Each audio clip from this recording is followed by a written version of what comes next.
There's your instant match reaction for Everton 1, Leicester City 1. The punches have been flying in the Zoom chat before we even started tonight. Rob Vieira kicking off at me, saying I'm fundamentally wrong about various things, but we won't get into that. Everton stay very much in the hunt for a top 4 place. A wonderful goal from James Rodriguez, setting them on the way seemingly, but couldn't quite fend off the Leicester pressure in the second half, and a mistake from Jordan Pickford.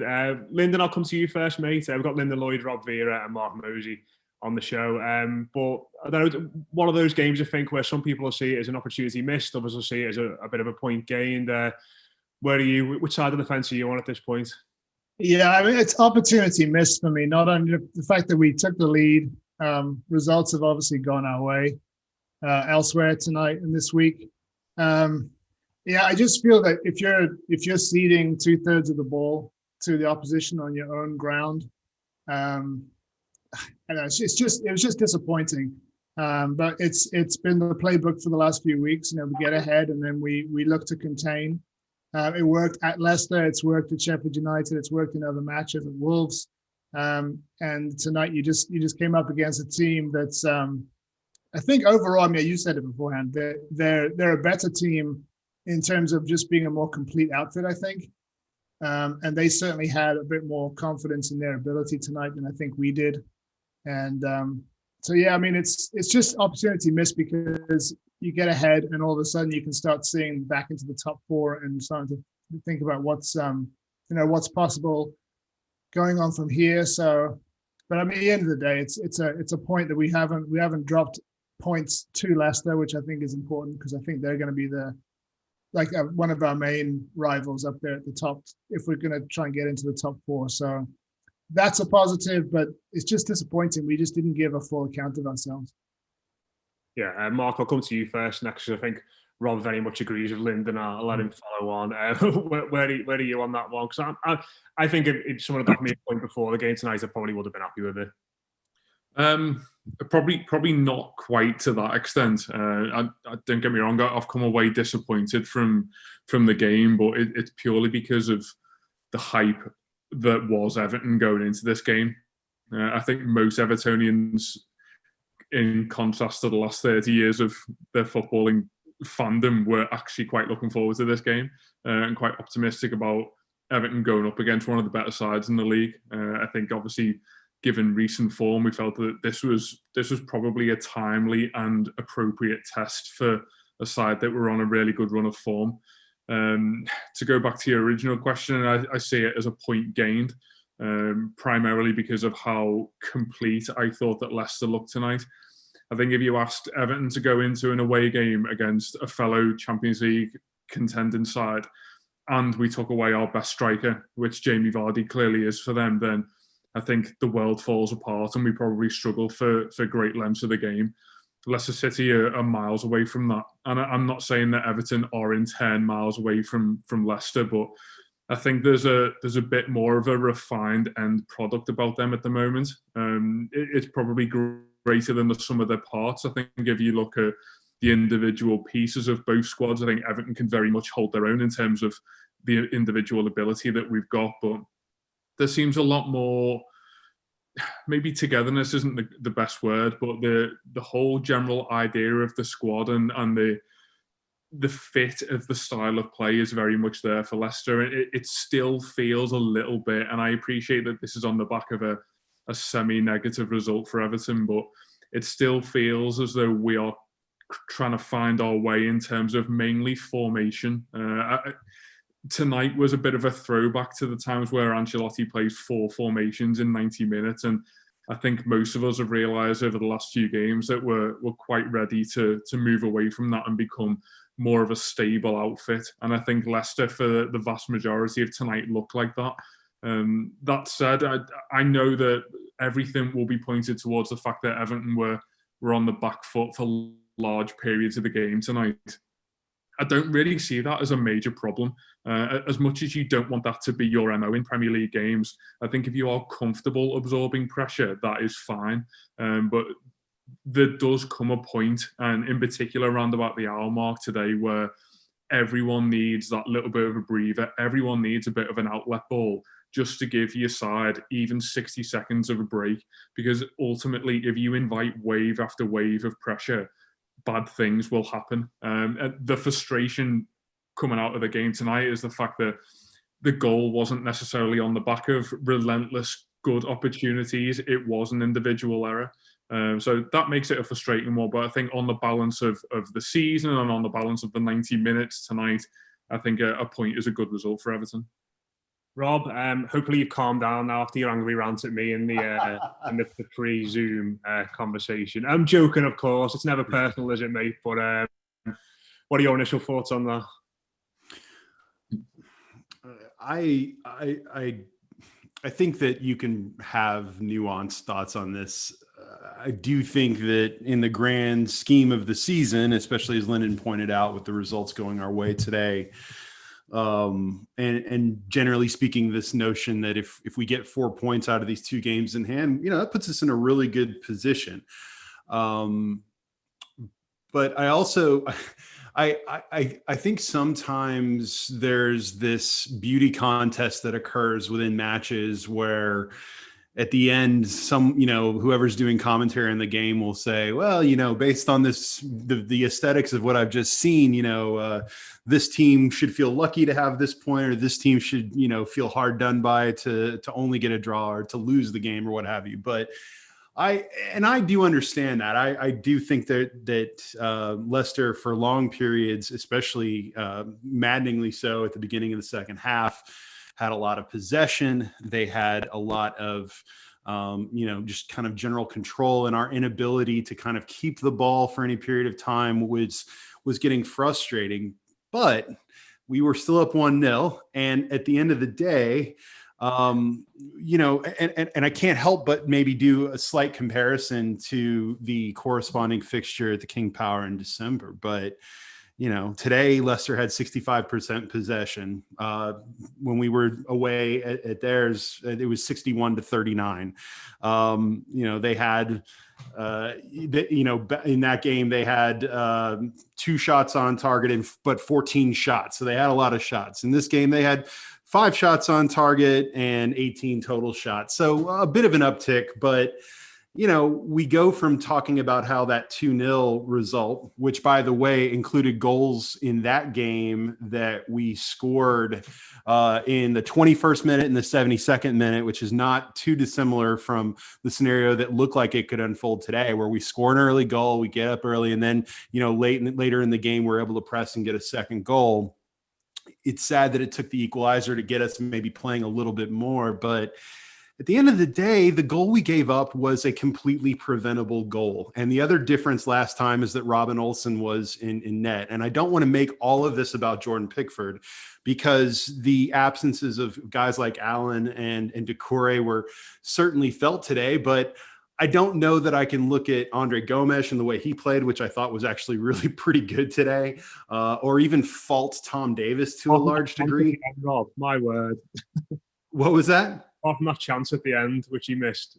Well, yeah, I mean, it bounced right off his chest, but before that, Calvert-Lewin and Richarlison both should probably be scoring on those opportunities that they had. I mean, we talked at length, Matt, about the fact that this was a team that was susceptible to set pieces, and frankly, we just didn't generate enough pressure to get enough of those set pieces. And I'm convinced that if we'd had more of those earlier on, that maybe we're talking about a different result. Having said all of those things, at the end of the day, we're still talking about the fact that the reason that this game is a draw is, I still think, largely because we allowed our keeper allowed a really soft goal at a really crucial time. And I give him credit for going a pretty decent stretch without one of these moments. But once again, there's always this feeling that we're just around the corner with a moment like this from Pickford. And it's not all his fault that we lost today.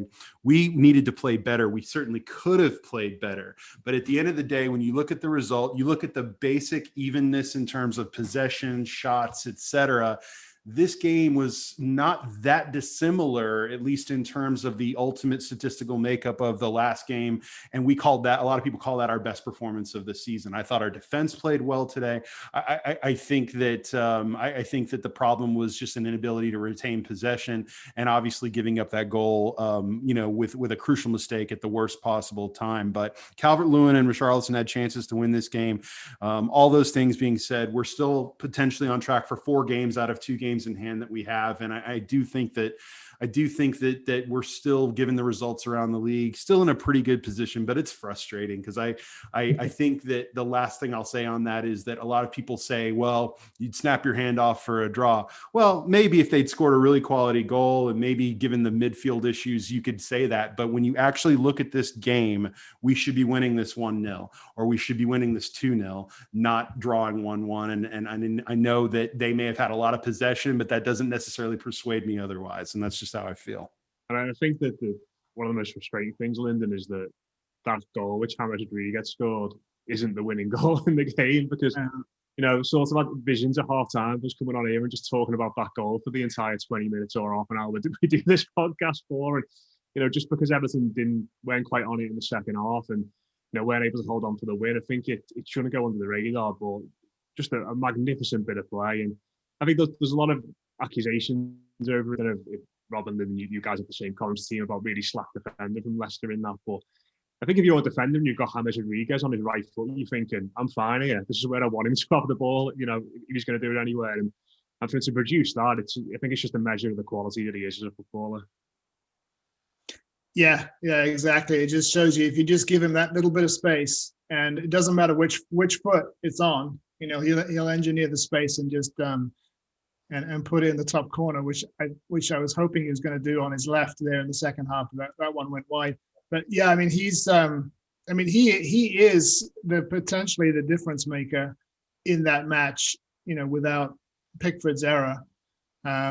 It just shows you why he's so important to us, because for half an hour we were barely in the game, and then just out of nothing, which I think the only shot on target we had in the first half, he puts us 1-0 up, and in a really, really good position to go on and win the game. So yeah, it's just disappointing, because we looked at times, we looked more positive. There was much less in the first half anyway of this backwards play that we've been so prone to recently. Ben Godfrey's getting more familiar with being a left back than a centre back. He was looking forward much more than back. He looks much more comfortable there. I'm less comfortable with Mason Holgate on the other side. I think he gives the ball away too much. Yeah, I mean, overall, I just thought in the second half we just weren't winning our battles as much. And the final thing that I wanted from Ancelotti was I wanted the change earlier. I wanted Iwobi on earlier. Now, maybe he's not particularly match ready, and that's why he didn't start. But I felt that 70 minutes, particularly after you've conceded the goal, put him on and get back on the front foot quickly. And it's the 80th minute when he comes on, and he immediately makes the kind of difference that you thought he would. So yeah, it's just so annoying. Yeah, the interesting thing about the Iwobi sub for me was that if Leicester didn't score that goal, that change probably wouldn't have come for another 15 or 20 minutes, because the problem with the way that we were playing and the way that we set up was that it's fine when you are able to absorb the pressure and potentially have in the back of your mind that from 80 minutes onwards, we are going to change slightly. We are going to counter a little bit more. We're going to try and finish the game off, akin to the game at the King Power that we've all referenced. But the problem comes when you you buy into that style of game and you buy into what this 90 minutes is going to look like. And then it doesn't go that way. And at the point where Leicester score, because of the manner in which Everton were happy to play at the time, all of the momentum is gone. And to try and transition your game from not necessarily let's hold on, but let's manage this game in a defensive manner, which we're comfortable with, to then try and change totally to let's go and nick one in the last 20 minutes. It's incredibly difficult. Everton have to engage in two totally different game plans in one half of football there.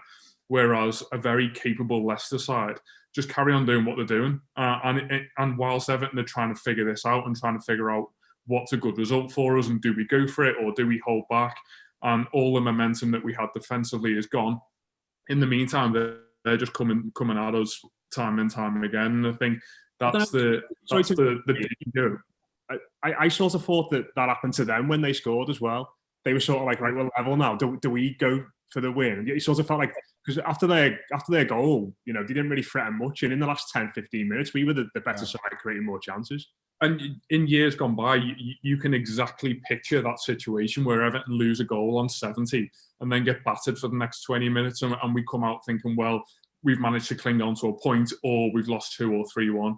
And I suppose the kind of more physical nature of the defence lends positively for us, I think, in that sense. I think we look like scoring a goal against us is a lot more difficult these days, whether that's on an individual basis or primarily down to the tactics and the manager who implements them. But I think the other frustration with the manner in which we were setting the game up in the second half was that you kind of saw where James Rodriguez was going to be at his best for Everton. And what I wanted to see, if that goal wasn't to go in, was on 70 and 75 minutes. If there's someone you want picking that ball up after it's cleared from the 18-yard box and feeding Richarlison out wide or finding that key pass to Calvert-Lewin, he is the one who unlocks that game to make it from 1-0 to 2-0 and just totally finish it off. His intelligence in possession, the particular time I'm thinking of was down towards the Bullens Road, where he kind of twisted and turned a couple of times and found a really good forward pass inside, and getting the ball off him is impossible. And that's exactly what you want in those situations. Regarding the 2 chances he had, I think, as Lyndon said, the one on his left foot at the Gladys Street was a far better chance. At the point where, for his goal, at the point where the ball was cleared to him on the edge of the box, I felt a ping of excitement and then kind of sat back as I realised it was on his right foot and nothing great was going to really materialise here. The next thing I was screaming around the house, but that is the magic of the man. It's ultimately, as you said, Matt, what we should be talking about in the. This is a tight contest in 2 relatively evenly matched teams, where one guy is just better than the rest. It's a massive shame that we can't talk about him in that regard tonight. But yeah, I think it was just a game that it really you don't want it to be about an individual error. But as much as you try and take everything away from it, that moment totally unpicks Everton's game plan. And I don't know how much of an inquest is going to go on into Jordan Pickford now, because I personally am quite content with where I sit on this, but I'm actually bored of having the debate. And I think at the point where you are tired of talking about how bad a goalkeeper is, he by default just becomes bad. You can't consistently keep talking about such a key position. And especially when the kind of elephant in the room that is growing with every time we see him. Every time I see Robin Olsen, I don't really think about the goalkeeping position. And I am not talking about now the fact that Robin Olsen is the answer to all of Everton's goalkeeping problems, but I'm just ready for the goalkeeper not to be a problem. I feel quite content when he's there. If you showed me that shot 10 times in a row now, I'd fancy Robin Olsen every single time to save it. And if Jordan Pickford was in goal for that shot again, I'd be equally concerned as I was when the ball was going towards the goal tonight. I'm a fan miles away from that stadium. I mean, how do Everton's defenders feel when a shot goes in like that and it yet again spurns off the gloves in off the post, and Pickford gives a petulant tap on the floor like, I can't believe that happened. Well, we all can believe it happened because we've seen it quite a few times now, and I think collectively we're all just ready for that not to be a thing at Everton anymore. Context matters, Matt, too. I think that it's a different discussion if we're talking about a soft goal given up when you're up by a goal, 2 goals or something like that, and it doesn't ultimately affect the bottom line outcome. But to Mark's point, you you almost, in analyzing a game like this, you can pick a lot of points. Like I can say, Lyndon makes a good point about the fact that I think Carlo Ancelotti should probably make a substitution to stem some of that tide a little earlier than he did. Richarlison and Calvert-Lewin have to finish chances that they've got. Richarlison in general just still seems to cut a pretty frustrated figure from an attacking standpoint. We need to be better in possession. All those things are true. There are limitations with not being able to bring a recognized striker off the bench. There are limitations from the fact that you've got 2 key players missing. But as much as you can choose to focus on all those things, the reality is, to Mark's exact point, that we're talking about the moment that undid what still was shaping up to be a really pretty solid result, because I've got to admit, the way the defense has been playing, they are not the ones that really concern me. I'm not sitting on pins and needles worried that someone in the back four is going to make some crucial mistake, because let's be honest, guys, the back four has been pretty sound. It is almost because Jordan Pickford has gone a long period of time without having one of those that makes this hurt even more, just because it's sort of that reminder that people don't always change. I think sometimes we think that, if you've got a partner and they had made a bunch of mistakes, but they promise they're going to be different, and they're different for a while, and you start to believe in it and you want to believe in it, but ultimately they end up reverting back to the mean. They revert back to who they are. And I don't ascribe any personal vendetta or personal issue against Jordan Pickford for this, but for whatever reason, he's got the yips. He's got that mistake in him. It's just part of his DNA. And it's not about getting rid of him. I don't think that you can argue on form that this is a question of, well, Pickford just shouldn't be our number one for the rest of the season or anything like that.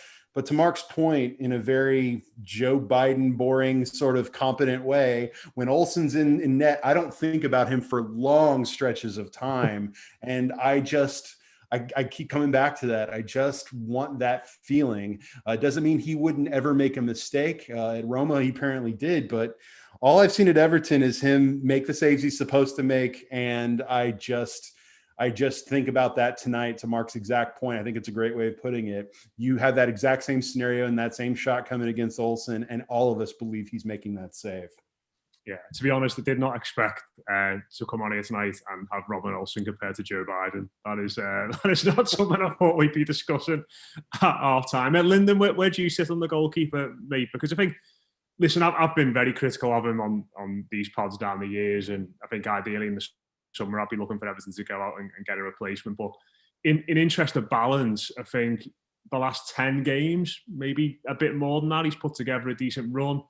And I think there's been players in this squad like Iwobi, we've all said should have come on earlier tonight, Michael Keane and others who've, enjoyed stories of redemption, really. I think what's going to be crucial for Pickford now for me is if he plays on Saturday and he has a good game then, and the game after that. And all of a sudden you look at this and go, well, he's made one mistake in 20 games or 25 games, and not 2 in 15 or 3 in 20. I think if it's a blip over the course of the next 20 games, then I think that's fine. And, every goalkeeper sort of does that.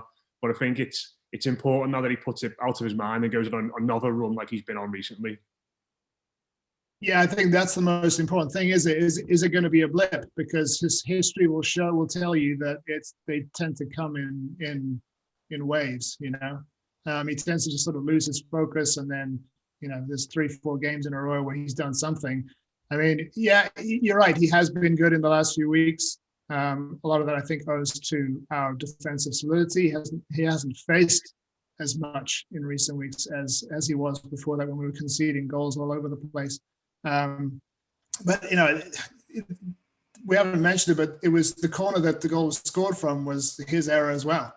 He lost track of where his post was and tipped a harmless cross behind to give Leicester the corner. But I mean, I can't agree more with Rob when he says with Robin Olsen there, it's not a factor.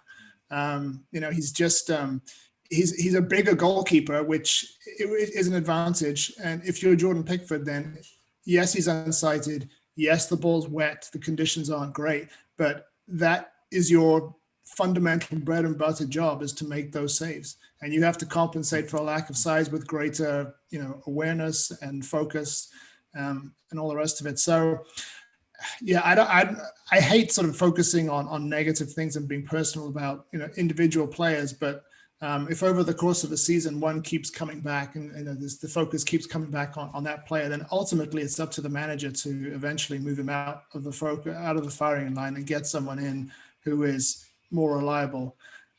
So yeah, I don't think we make any rash moves to ditch him now. I like the fact that we're seeing more of Robin Olsen. I know people will make the argument that it's the kind of position where you need consistency week to week to week, and I actually agree with that. But I can also see that Ancelotti's trying to juggle two number ones, if you like, and keep them both happy. But long term, next season, I think we need some resolution to this, one way or the other. And maybe it's for the rest of the season. Pickford, makes the case that he's eradicating these things out of his system, and he can be the one. But time will tell. I think in terms of taking someone out of the firing line for someone more reliable, as you said then, Lyndon, that in my mind was the idea behind signing Robin Olsen in the summer. I think it gets close to the point where if situations like tonight are going to happen, and you've got someone like Robin Olsen on the bench, and again, I'm not advocating the fact that he is the answer in terms of Everton's goalkeeping worries going forward, but if you're going to have someone like that at your club, and we're going to see brief glimpses, and as you said, we're going to have this kind of almost shared number one position where they are semi-interchangeable.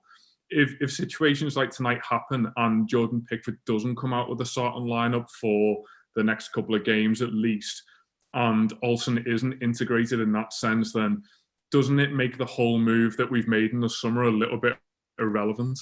That would probably be my argument behind it, in that I'm not saying that for every individual error someone has to be hooked, and that's like until the replacement makes it an error of a similar magnitude. That's not how it happens. But unfortunately, there's so much frequency with these issues now with Pickford that there has to be a point where not necessarily the chopping head has to come down on him, but there has to be a shift of responsibility over to someone like Olsen and say, well, this lad has had his chance, and the reason why we brought you into the team was that we were going to put this, not necessarily pressure, but we were going to add this element of competition, and when standards aren't being met, there will be someone there who is ready to take your position and put that pressure on you.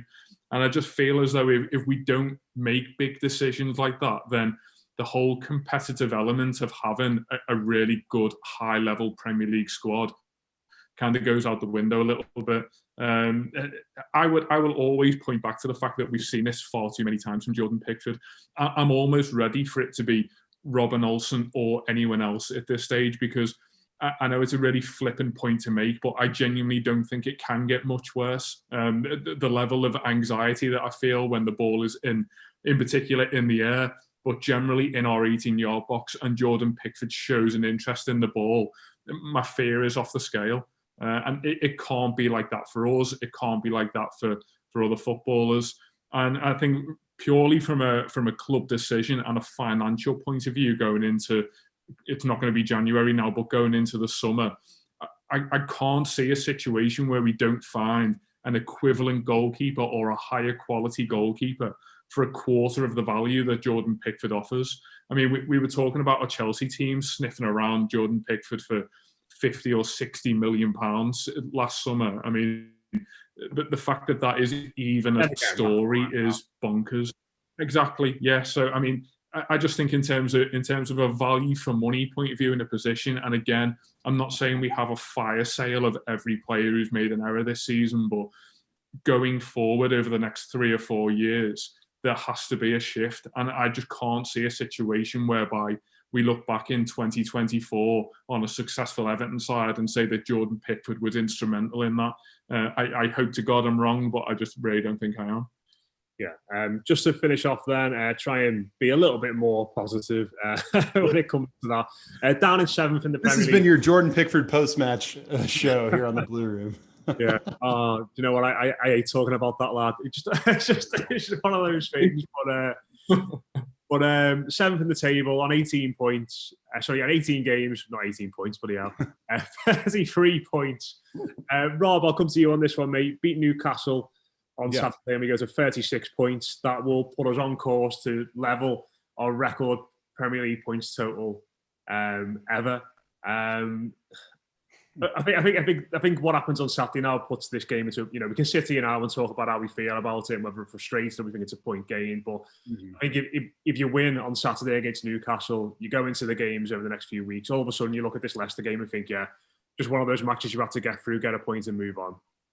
Absolutely. Look, even if we had won this game today 3-0, I think Newcastle is still equally important because it's just, it's not the same, theoretically sexy matchup, but it's worth the exact same number of points. And especially given the fact that we are in a position of having games in hand over those above us, we've got to take advantage of the games that frankly we should win.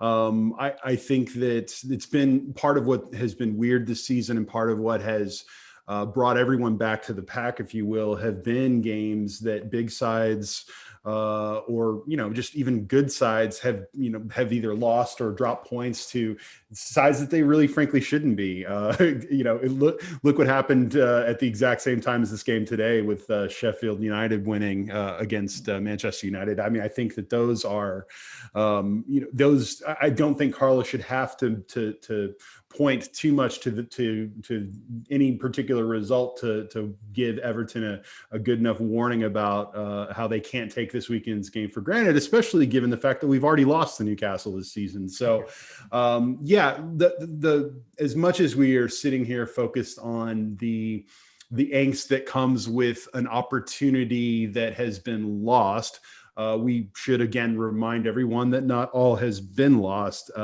It was important for us, if you want to look at this in a glasses half full kind of way, given the way in which Leicester were kind of dominating possession, and given the way they were playing for large parts of the second half, you can absolutely, beyond if you want to put the goal, the quality of their goal aside for a minute, you can absolutely feel relieved to take a point out of this and look at the bigger picture and say, we are absolutely right on track to be where we want to be by the end of the season with our current points total, with the fact that you're picking up a point in a situation where it was very easy to have picked up nothing at all. And so I think from that standpoint, I look at Saturday and think that there's a real opportunity here. I think what will be interesting with Saturday is to see, obviously, if Olsen maybe comes in, but also do we continue with this Luka Dean at left wing kind of experiment, which I'm not saying is a bad thing, but I wonder if you see maybe a more conventional setup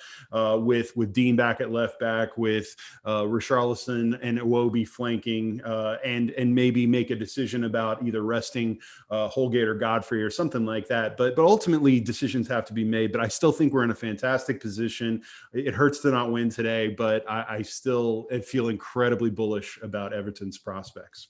Yeah, I think when you mentioned the Newcastle away game there, I literally saw the shivers run down Lyndon's spine on the camera. Be nice to avenge that one, wouldn't it, mate? Yeah, when you look at how they've been playing recently, you think, how on earth did we ever lose that game? I can understand it not winning, because obviously the team that we played that day was it was just weird.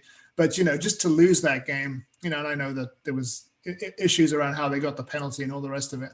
But as Rob says, it's in the context of where we want to be. This isn't the end of the world, and we've got two very winnable games now. Newcastle and Leeds. Neither team's playing that well, and so we should hopefully put Newcastle to the sword on Saturday. Go to Leeds with confidence and basically do what we've been doing away from home. Is to winning games, we've got two results to avenge coming up. So if the picture completely changes if you win those two matches, we're back up there. Let's pretend that our games in hand are, was it Aston Villa and City. Let's pretend one is not Manchester City, and and then we're right back up, right back up in the mix. And as long as I think the longer that we stay on the fringes or actually in the top four, the more the more exciting I think it's the end of the season is going to be. Even though we've got some difficult run coming up, but when the team's actually functioning, and it's not quite right now. I don't know what's up with Richarlison, but nothing's coming off for him right now. But if you can get him firing again and get a bit more fluidity going forward, then I think we're a match for anyone when we're playing at our best. Tonight just wasn't one of those nights, unfortunately. Yeah. Final word to you, Mose. You still feeling pretty optimistic about things in general? Yeah, absolutely. I think it's pretty fair the grouping of games that we've made tonight in terms of Leicester, Newcastle, and the Leeds game coming up as well. I think as a football fan, you do look at little triplets of games like that and think, well, how many points can we get from this? And I think if we were offered 7 before tonight, you'd have absolutely bitten the hand off, because Premier League football is weird this year. Teams are not going on massive runs of form. We seem to be constantly on a weekend by weekend basis talking about teams around us who've dropped points or potential shocks in the Premier League, and that is the nature of it at the moment. And it's a credit to teams like Leicester and Everton, where some sides are able to put really sustained periods of unbeaten form or even victories together. And in fact, I think the fact that we've managed to do that in recent weeks is a massive plus going into the second half of the season.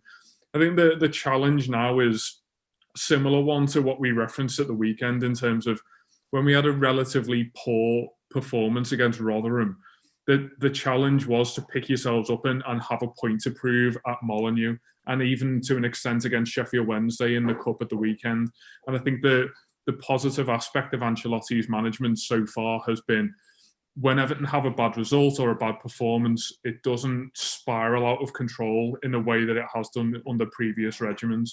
I think if this was to happen under Martinez or Silva or countless others, to name but a couple of them, there's a sustained element of fear that follows a bad performance like tonight. And I appreciate that it's not necessarily as bad as we're making it sound here, because we've got a good point against a good side tonight. But I think the challenge now is to go and really impose yourself on a frail Newcastle side, and potentially even do that against a relatively frail Leeds side as well at the moment. And who knows, after tonight, even go to Old Trafford and put them to the sword as well after a poor result. But I think that big questions have to be asked after performances like this, and it's a test of character. What I see now in Everton's players, and in particular in the manager, is a lot of big and powerful positive characters. And I think the test of the next 2 games is to prove that they can transform that element of their persona onto the football pitch as well. Yeah, just one player I should actually mention before we wrap up. Ben Godfrey summed that up tonight again. I thought he was outstanding. Yeah. I don't know. I think he's probably in the top 5 left backs in the league, and it's probably his 3rd best position. Yeah, he's playing so well there at the moment. The only reason I watch Everton nowadays is to see his random burst sprints forward at just strange times of the game when it's a relatively tight 1-1, and he decides that the opposition corner flag must be touched. I'm not sure where it comes from, but all credit to him. Yeah, he is wonderful in full flight, isn't he? But yeah, we'll leave it there. Lyndon, how's your post-match report coming on? Have we interrupted it again by getting you on today? Yeah, we went straight from kickoff, so I'll let it marinate and get it up in a couple of hours. There we go. Make sure you get over to Toffee Web and check that out. Rob, Mark, are you writing anything after that game, or are you being lazy? Oh, I'm going to drink after this. So I don't know about you guys.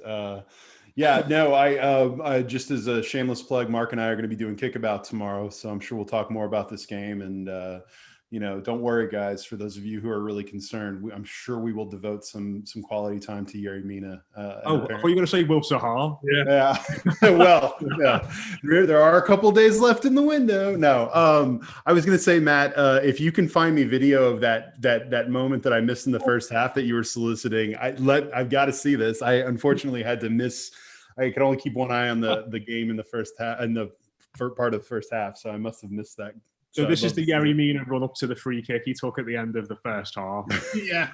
Rob didn't, unfortunately. So No someone want to film it. Or no one is more unafraid of wackiness on the pitch than Yerry Mina, and I'm here for it. So I look forward to watching that. It's truly magnificent. It's better than James' goal, honest to God. But yeah, we'll leave it there. Cheers to Lyndon, Rob, and Mark. That has been your post-match reaction. If you enjoyed that and you want to hear more from us, why not come over to Patreon on the Blue Room Extra? We do multiple Everton shares every single weekday, building up to and analysing all of our football matches. And with loads of football matches on at the moment, it's a great time to get involved. So that's patreon.com/the Blue Room Extra. You want to hear more from us, get over to Toppy Web and read Lyndon's stuff as well. Always fantastic. Instant match reactions are always great reports as well. And yeah, listen to the Kickabout as well tomorrow with Mose, Rob, and Wilfred Zaha. Try and get him on. I'm sure he'll enjoy himself loads. But yeah, thanks very much for listening. Thanks very much for watching, and we'll speak to you soon.